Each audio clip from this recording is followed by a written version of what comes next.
Driving a car today I never thought I would, Toyota Prius. Hey guys, DFW's Cars here. I'm here with a most unexpected car today. I've actually driven one of these on a racetrack as well with a minivan. Subscribe for that on the Formula One track of Coda. But anyway, this car I got to do a full review of, and the result did surprise me a little bit. This guy has 95 horsepower. No, you didn't miss the one. No, I didn't say 195. It's a 95 horsepower car, so can it be at all interesting? Let's find out.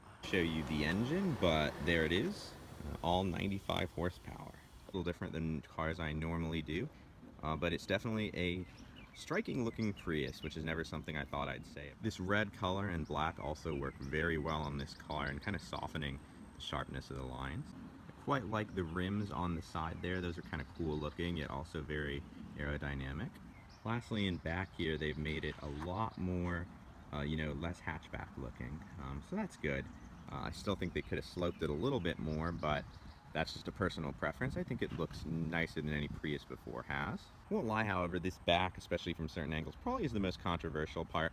I could see that in a mid-cycle refresh probably being, softened a little bit, because the rest of the car, is actually very sleek and kind of cool looking. The interior is certainly what impresses me the most, because the last two times I drove a Prius, they weren't really up there with some of the other Toyotas. This one is, and probably exceeds it in certain ways. You can even order out a screen that goes all the way down to the bottom there, kind of like a little Tesla-esque screen, and you still do keep the screen up there, however. Nice materials in here, very nice, use of everything, little joystick controllers, kind of a little quirk that takes a little bit of getting used to there, but it does do the job. Also, the seats are very surprisingly comfortable, and I do like the quality of the leather and the two-tone, with actually three-tone if you count the blue contrasting stitching in there. Looks really nice. Coming to the back here, you can order up some iPad, or pretty much any screen holder really in there, which is kind of neat if you have kids. The interior is also nice in the back, and then it opens up to this kind of hatchback look back there, and you can of course fold these guys down as well.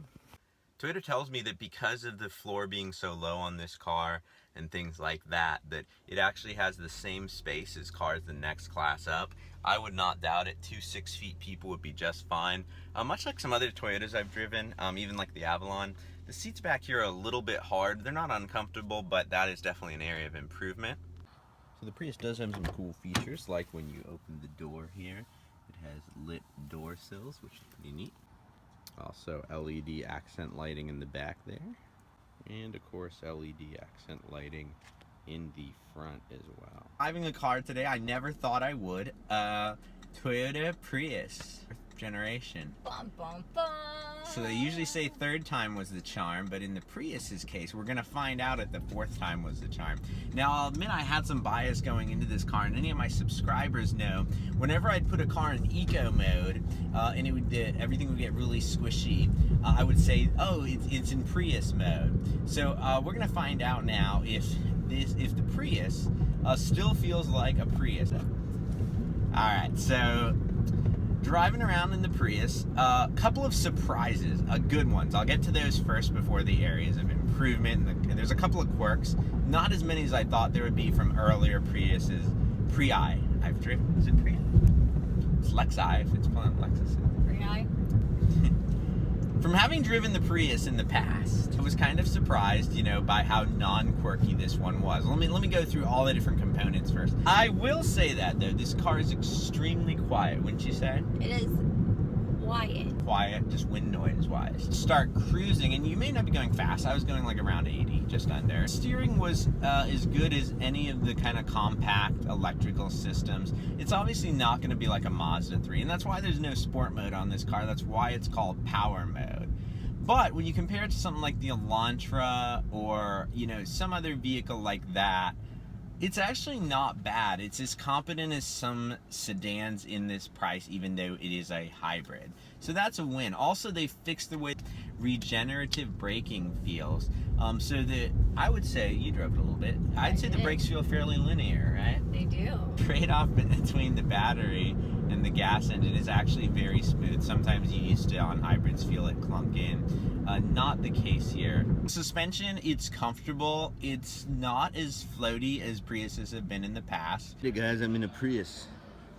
I've made my life dream driving a Prius. As for my frequent viewers, you'll get that reference. But not any Prius, a plug-in Prius. Best Prius of them all. Although I haven't, in all fairness, driven this generation of Prius. So in all fairness to a Prius, they brought it to a track, which is, I think it's a Prius's natural habitat. So let's go give it a drive. From, I think, 05 on, so.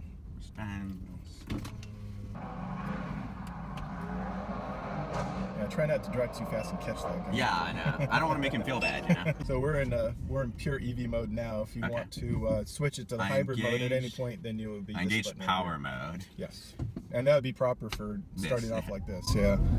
Yeah, surprisingly fast. Yeah, you're an all electric, so it's all the. Oh, that's all electric. Electric motor torque that you're feeling right now. Very nice. So this is the same engine as the regular Prius, the non-plug-in? It is. Okay. Yeah, the 1.8 liter 4-cylinder. All right. Right. Main difference between the two. I mean, there's some technology differences and packaging differences and things, and there's even some some people find it surprising. We did do some styling differences this time too.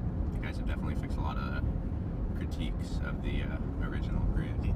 Lighter, stiffer frame.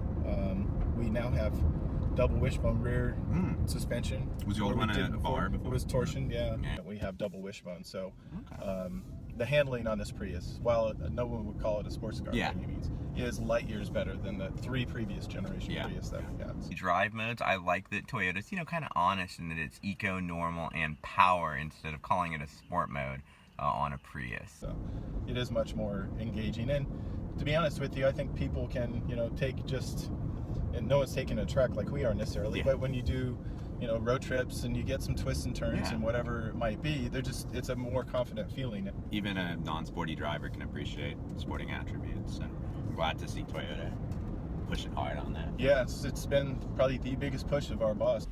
When you're out of electric, it becomes a Prius, and it's at 55 miles per gallon. So that's awesome. If you expect traditional Prius, you'll be really impressed with this car. They've made it a lot better, and I would say it's as good as most sedans. Did you know that it's Consumers Report most reliable hybrid? Fun fact. I do wish in the power mode, and I guess that's they do change the steering dynamics. It's still looser than other even Toyota products. So if you're putting it in power mode, I think that would be an area of improvement.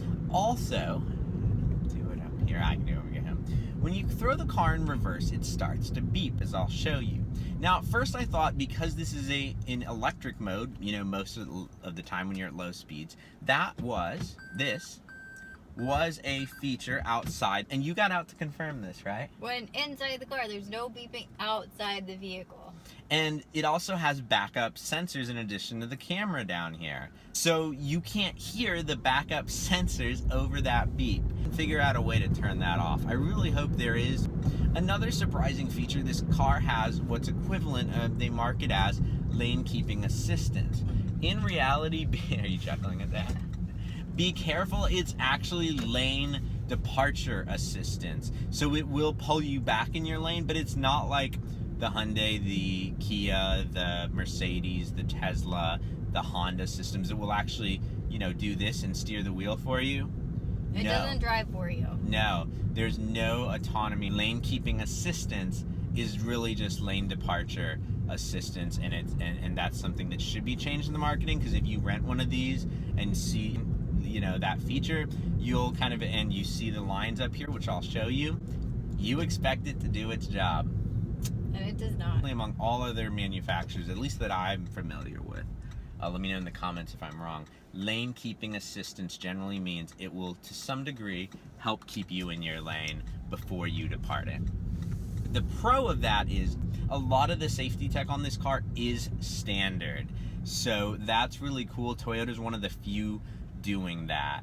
Now, a lot of other people, like Germans will, and Volvo to a big degree, will trickle this and that in. Toyota gives you all this, so that's cool.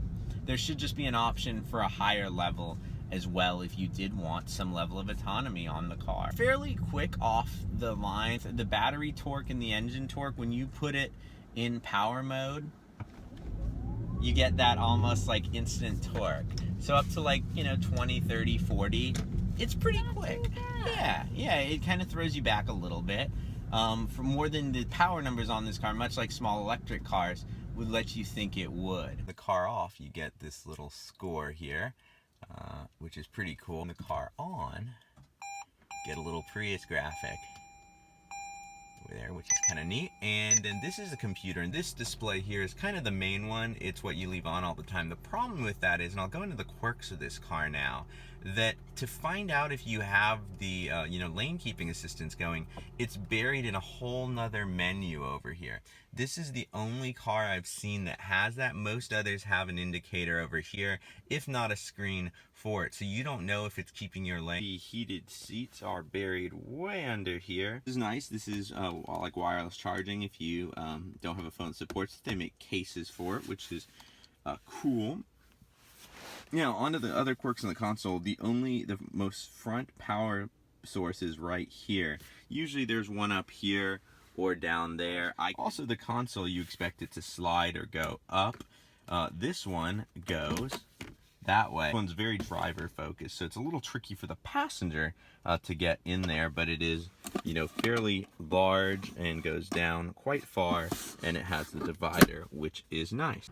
So the self-parking feature on this car is cool. It'll also back itself into spaces, which I've used, and it backs, perfectly in. It's a little probably slower than backing yourself in, but it also parallel park in tight spaces as well. Now, one quirk about it is if the curb is low, be careful. It cannot see low curbs, as I found out the hard way. So just be really careful if it's parallel parking into a spot with a low curb. Make sure it doesn't, rub the wheels or anything like that. Here's one of the quirks right now. I'm basically could not go much closer, yet it's still saying back up. Still turning the wheel. Now it says stop. Now it says shift to drive. Wow, so it's found a space. It says shift to R. And we're gonna do the backup now.